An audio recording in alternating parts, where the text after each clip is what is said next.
हर हर महादेव। श्री शिवाय नमस्तुभ्यम। श्री शिवाय नमस्तुभ्यम। श्री शिवाय नमस्तुभ्यम। श्री शिवाय नमस्तुभ्यम। श्री शिवाय नमस्तुभ्यम। श्री शिवाय नमस्तुभ्यम। श्री शिवाय नमस्तुभ्यम। श्री शिवाय नमस्तुभ्यम।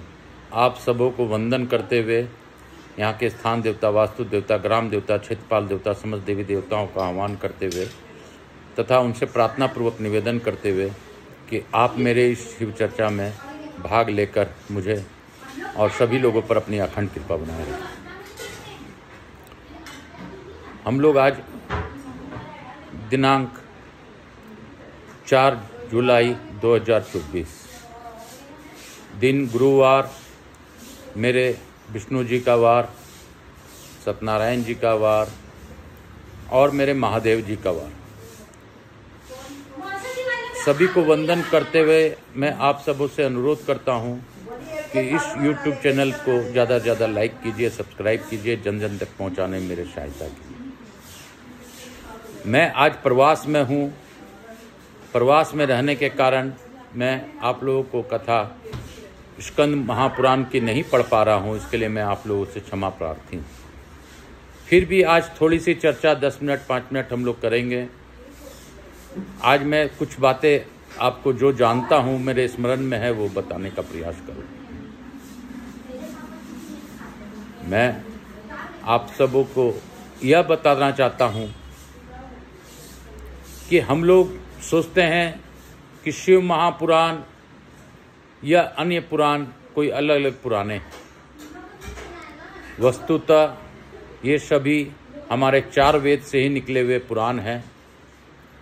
हमारे जो 4 वेद हैं, इनको सजोने में भगवान विष्णु ने वराह रूप का धारण कर इसको वापिस लाया था और भगवान विष्णु ने ही इन पुराणों की रक्षा की थी।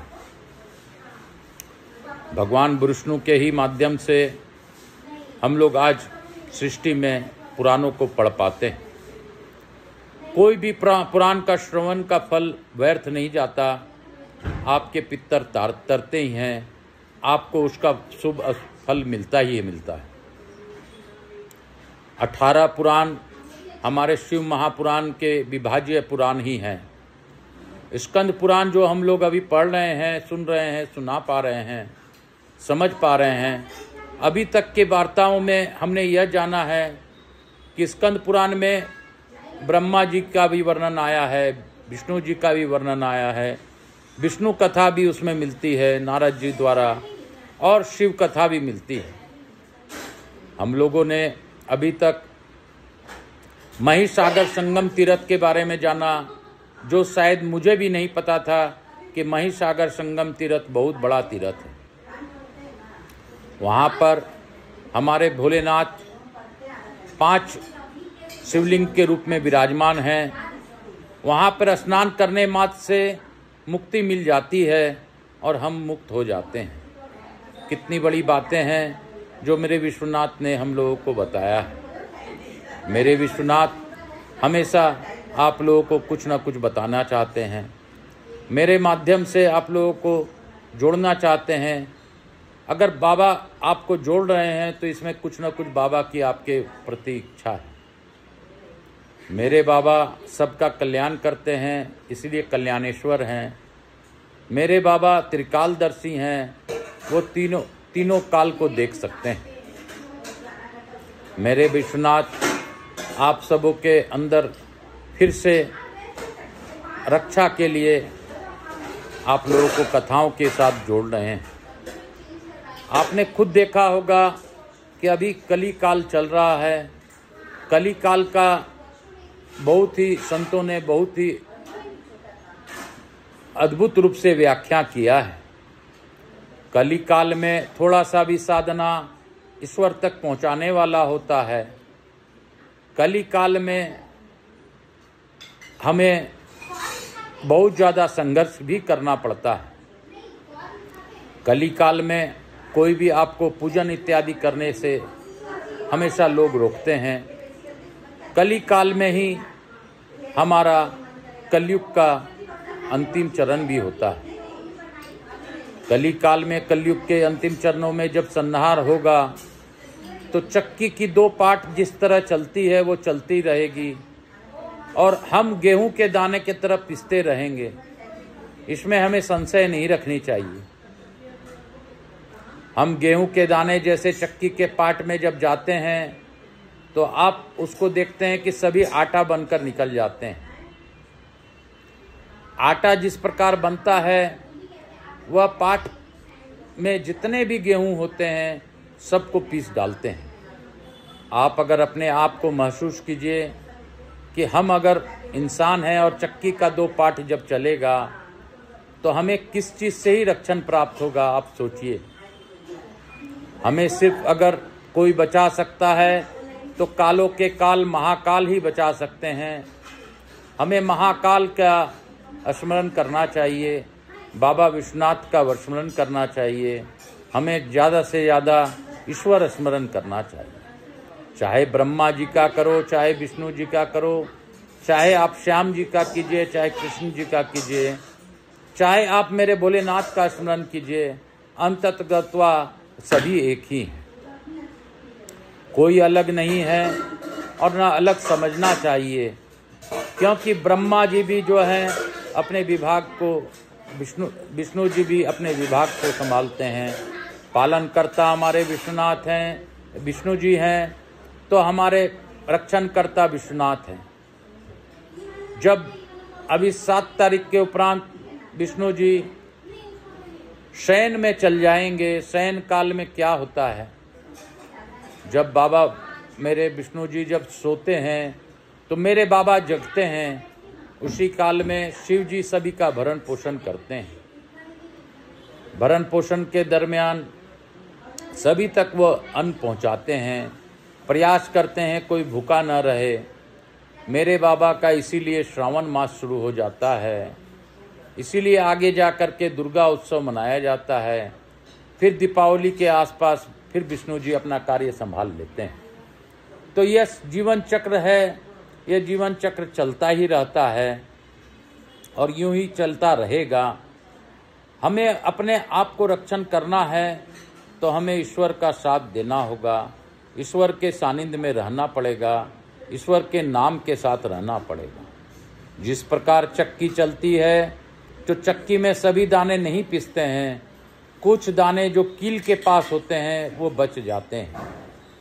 तो हमें प्रयास कर ईश्वर का नाम स्मरण कर हमें कील का वही दाना बनना है।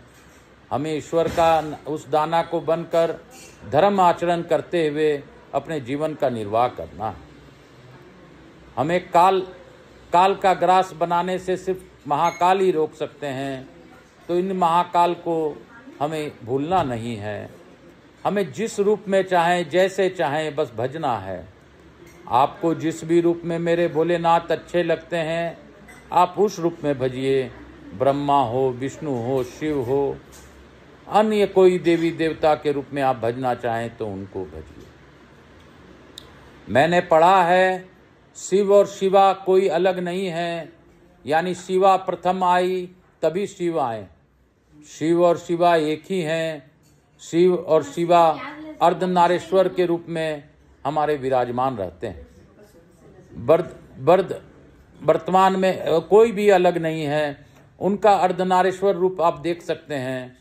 अभी मैंने पढ़ा है शिवा को शिव बोलते हैं कि हे शिवा, हे पार्वती, तुम जिस प्रकार कहती हो मैं उस प्रकार ही करता हूँ। तुम ही तो सबकी जननी हो, तुम ही सबकी रक्षक करता हो। बस लोग मुझे समझते हैं, अब वास्तविकता में तू ही जगत जननी हो। जगत पालन करता भी तुम हो, रक्षण करता भी तुम ही हो। तो इस प्रकार बातें बताते हैं शिव जी तो गलत नहीं है, क्योंकि शिव और शिवा कभी अभिन्न है ही नहीं। जिस प्रकार राधा कृष्ण अभिन्न नहीं है उस प्रकार शिव और शिवा अभिन्न नहीं है। राधा ही कृष्ण है, कृष्ण ही राधा है, यह भी सत्य है। कोई भी अलग नहीं है। हमें यह मानना चाहिए कि हमें कली काल में अपने आप को इस तरह परिपूर्ण करना चाहिए कि नाम जाप करते हुए हम ज़्यादा से ज़्यादा भगवान भोलेनाथ का सानिध्य में रहें।